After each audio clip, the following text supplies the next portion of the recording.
El tema del habeas corpus, digamos,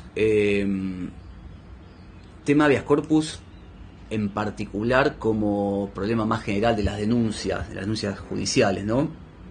Nosotros, la comisión no tiene asumido ningún tipo de criterio a priori. Nosotros consideramos, digamos, en términos conceptuales, en términos teóricos, que el habeas corpus o la denuncia judicial es la última ratio, la intervención para cambiar un déficit en términos de alojamiento de chicos privados de libertad. ¿Por qué? Porque consideramos que considero que la judicialización de determinadas cuestiones, punto 1, judicializar sí o no condiciones adversas de privación de libertad tiene que ver, en primer lugar, con una caracterización de qué operadores tengo políticos del otro lado, digamos. Esto es, si yo tengo operadores políticos del otro lado, cuando digo operadores políticos digo director del centro, referente político, digamos, del cual depende ese centro, etcétera, etcétera. Yo tengo operadores del poder administrador que son receptivos a las problemáticas que uno le traslada, digamos, uno debería presuponer que en esa lógica la denuncia judicial no entra, porque yo puedo tener un interlocutor válido que me habilite a resolver los problemas de los chicos privados de libertad. Por el otro lado, si yo tengo una administración que es refractaria a eso, digamos, que no asume las inquietudes que uno traslada, obviamente quizás la única forma de lograr un cambio de una mala práctica por una buena práctica es a través de la judicialización. Punto 1. Punto 2. En mi experiencia como defensor oficial, particularmente en materia de adultos, he visto muchos presos con la sentencia de habeas corpus que la ganaron, digamos, que la ganaron en primera instancia, la perdieron en primera instancia y la ganaron después en casación, que con sentencia y todo no logran en el día a día, digamos, cristalizar en hechos concretos esa sentencia judicial. Digamos, el preso que está en una unidad del interior, que quiere estudiar en el CUD, que le hicieron lugar, pero falta el cupo, o sea, muchas veces ganar un habeas corpus no significa revertir una mala práctica, o no implica necesariamente un cambio en la vida cotidiana del privado de libertad. Entonces, yo creo que lo que debe hacer el trabajo de monitoreo es lograr un diálogo interinstitucional para lograr que la administración, que el director del centro, que el referente político de ese centro, digamos, que el subsecretario, que el secretario, que el ministro, comprenda y asuma, digamos, conscientemente y voluntariamente su responsabilidad a la hora de gestionar la vida de los chicos privados de libertad. Que lo mejor que le puede pasar al centro es que los chicos estén en mejores condiciones, que lo mejor que puede pasar políticamente al ministerio es que los chicos estén en buenas condiciones, que hagan buenas intervenciones socioeducativas, que trabajen, que estudien, que tengan capacitaciones, que no es una cuestión graciable que deben dispensarle a los chicos, sino que es un derecho que ellos deben garantizar. Y que incluso políticamente les conviene, digamos, eso, porque es su responsabilidad, y cuando uno asume su responsabilidad políticamente conviene asumir la responsabilidad que a cada uno le cabe. Entonces puede ser que frente a determinados planteos, a determinadas encerronas, uno tenga más que hacer la denuncia judicial. Puede ser que en determinados casos lo que pueda hacer una denuncia, y nosotros lo hemos verificado en algunos casos, al advertir que muchos habeas corpus o algunos habeas corpus que iniciaron algunas ONGs o algunos otros abogados particulares, lograban, digamos, incluso judicializando y generando algún tipo de tensión, cosas que nosotros podíamos lograr previamente con un diálogo interinstitucional, o que lo estábamos logrando con un diálogo interinstitucional. Con lo cual, me parece que básicamente la gran discusión vinculada a habeas corpus y habeas corpus no tiene que ver con la caracterización de la administración, digamos, si es refractaria o no es refractaria a los pedidos de los privados de libertad. Eso es un poco lo que define la intervención. Y en función de eso, porque también existe otro riesgo que que no lo mencioné, pero que me parece que es importante evaluar, son dos. Uno, si la instancia judicial no resulta beneficiosa para el interés de los privados de libertad, lo que uno está logrando a través de esa judicialización es confirmar una mala práctica, ¿sí? Punto 2. Uno debería evaluar, cuando hace una denuncia, un habeas corpus, cuál es el efecto colateral o los posibles perjuicios para los chicos en concreto, ¿sí? Si puede implicar un traslado masivo, si puede implicar un cierre del dispositivo y un traslado a distancias mayores, digamos. Uno debería evaluar una serie de situaciones particulares que muchas veces uno no va a tener otra digamos, opción que presentar la denuncia, pero muchas veces existen caminos intermedios que se pueden ir charlando, conversando, digamos, ya sea con el juez de la causa. Muchas veces incluso uno cree que la única forma de resolver una condición adversa de detención es a través de un habeas corpus. Muchas veces se puede resolver judicializándolo en el caso concreto y no de manera global para todos los... Esto también desde la comisión tratamos de... vos te referías antes a de qué manera canalizamos por ahí los planteos de los defensores o los planteos individuales de los defensores. Nosotros tratamos de tener el mayor vínculo posible con los defensores de los chicos en los casos concretos, de manera tal de que si un chico concreto está teniendo una problemática que la estamos trabajando de manera colectiva, incluirlo, ¿sí? Incluirlo ya sea en una discusión, en un diálogo interinstitucional con el Ministerio de Desarrollo Social o con el director de centro, o ya sea, porque hay un doble juego, y perdón que me extienda con esto, pero hay un doble juego. Uno puede judicializar una cuestión de la siguiente manera: trabajando desde la comisión un tema global, colectivo, que no lo está judicializando, pero lo está trabajando a través de mesas de diálogo, mesas de trabajo, proyectos de convenio, y judicializar en el caso concreto, para la defensa del caso del chico, digamos, de carne y hueso, no como un habeas corpus, sino advirtiéndole al juez de la causa que se está trabajando esta cuestión y que tal vez haya que hacer algún tipo de incidente, hay que hacer como un ida y vuelta en esa mesa de diálogo con el juzgado o con el tribunal del caso concreto para fortalecer ese diálogo. Pero ya no estás judicializando a través de una denuncia o a través de un habeas corpus. Lo que estás haciendo es sumando a un diálogo informal la pata judicial, ¿sí? Entonces es una forma de que el Poder Judicial o que el Tribunal de la Causa intervenga judicializando una demanda, pero sin que eso implique un habeas corpus o una denuncia. ¿Sí? Esto es como un ida y vuelta, en donde lo colectivo va a lo individual y lo individual va a lo colectivo, sin que necesariamente lleve a una denuncia de habeas corpus o a una acción de habeas corpus. A ver, hay una cuestión básica, y es que la privación de libertad, sea de mayores, sea de menores de edad, sea del tipo que sea, tiene un núcleo duro que es imposible de iluminar. Hay una... Yo siempre pienso el monitoreo y los agentes externos de inspección como linternas que van iluminando, ¿sí? Las condiciones de privación de libertad. Pero por más que uno vaya todos los días a todas las obras y demás, hay un núcleo duro de privación de libertad que uno nunca lo va a lograr desentrañar. Solamente lo saben el chico privado de libertad y el empleado de seguridad. Esa lógica es imposible. Entonces, ese núcleo duro es como irreductible, es imposible de acceder. Es imposible de acceder y depende también de las propias personalidades. O sea, porque uno toma conocimiento de las condiciones de privación de libertad a través de la información que nos da el chico, ¿sí?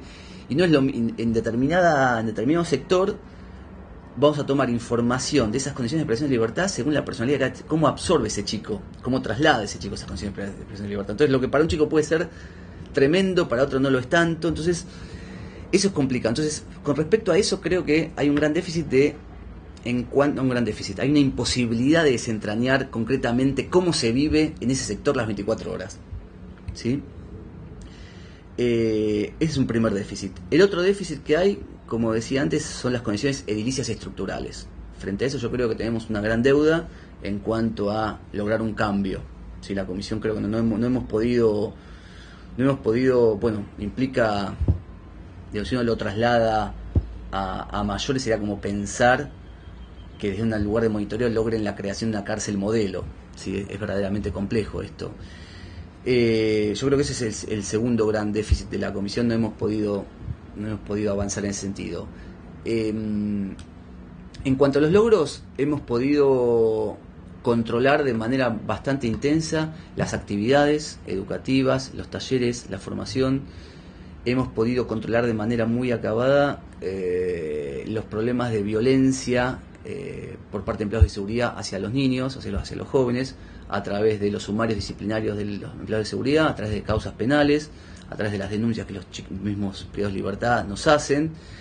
Y estamos haciendo como un seguimiento muy interesante de que esa gente que está involucrada en esos hechos de violencia no tengan contacto con los chicos de ningún dispositivo, que hagan tareas, una suerte de tareas pasivas, ¿sí? O que no implique contacto con los jóvenes alojados. Hemos tenido éxito, me parece, de alguna manera.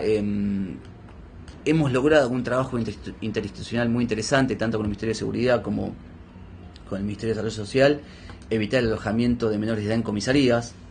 Entonces, esto se creó, digamos, no se creó por habeas corpus, no se creó por denuncia, se creó por un diálogo tratando de convencer de la necesidad política de esto, y era de que la policía hoy por hoy en la Ciudad de Buenos Aires, si detiene a un chico imputado de un delito, no lo puede llevar a ninguna comisaría, tiene que llevar a un centro específico, congestionado entre la Policía Federal y la CENAF, ¿sí? En donde le hacen toda la cuestión de la identificación, del trámite de reincidencia, antecedentes, y una vez que pasa esa parte policial, directamente el chico es,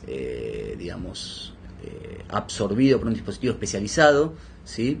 Por gente, digamos, del Ministerio de Desarrollo Social, así como los dispositivos de privación de libertad son específicos y especializados de la CENAF, también estos lugares transitorios de privación de libertad tienen la misma lógica.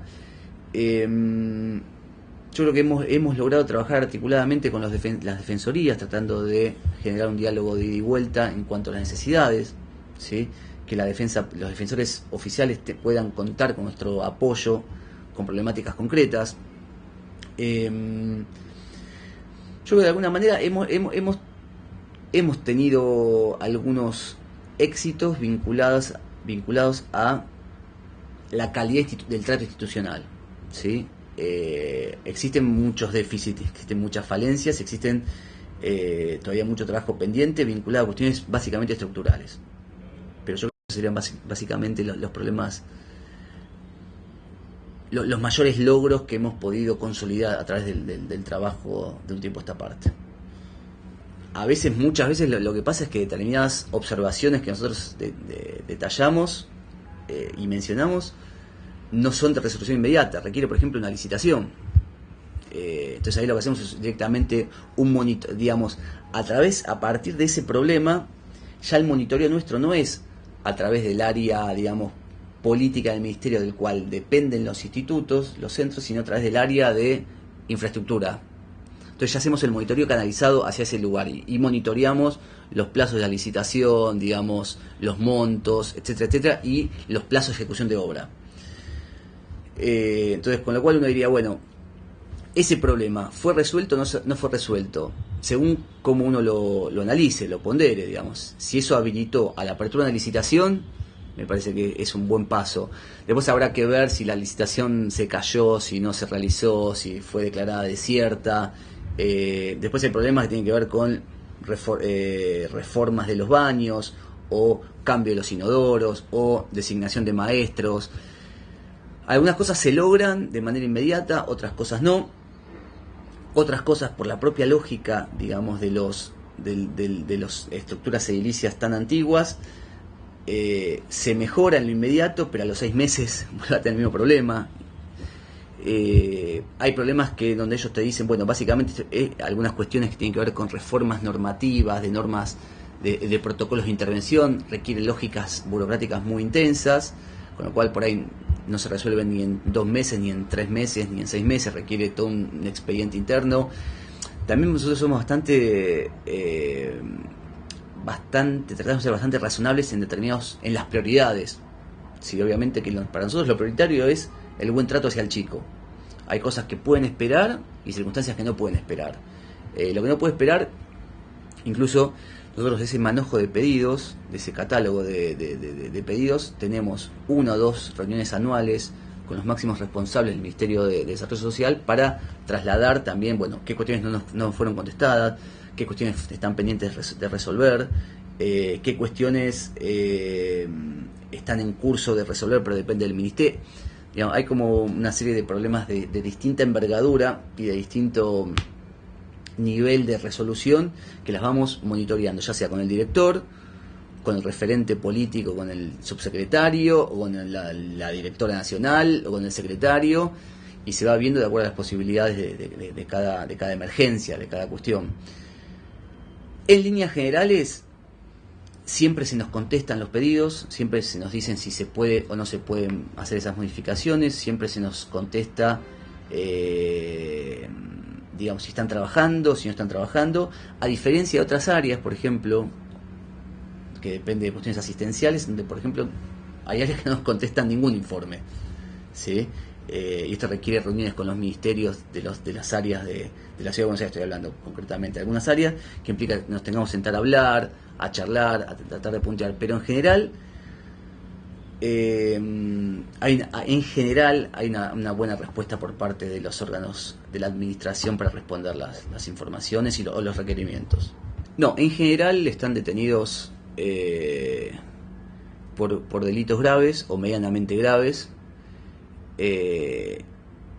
y si no son delitos graves o medianamente graves, por una gran cantidad, una gran reiteración de imputaciones penales, en donde ahí claramente se da una suerte de privación de libertad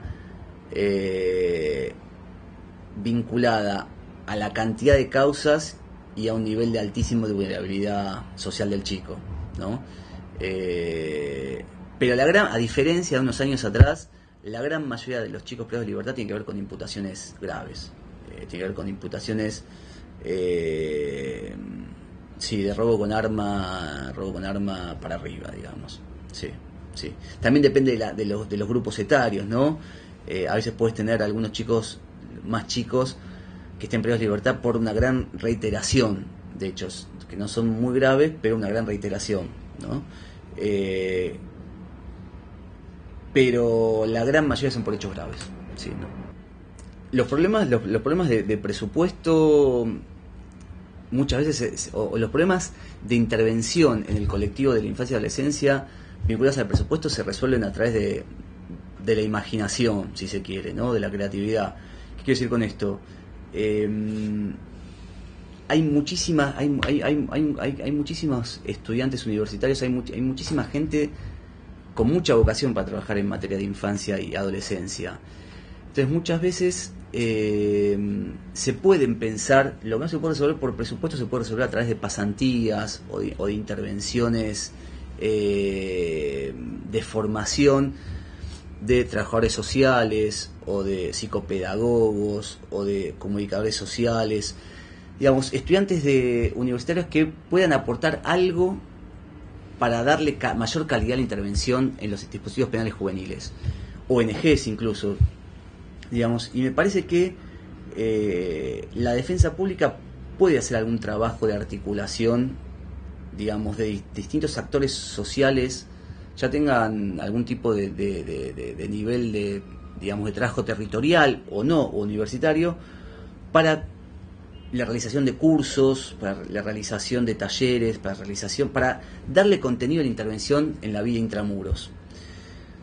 Esto implica un trabajo adicional de la defensa pública, digamos, un trabajo que claramente yo creo que no, digamos, que normativamente quizás no se exceda en términos de intervención, pero que a la larga, si uno como defensa pública puede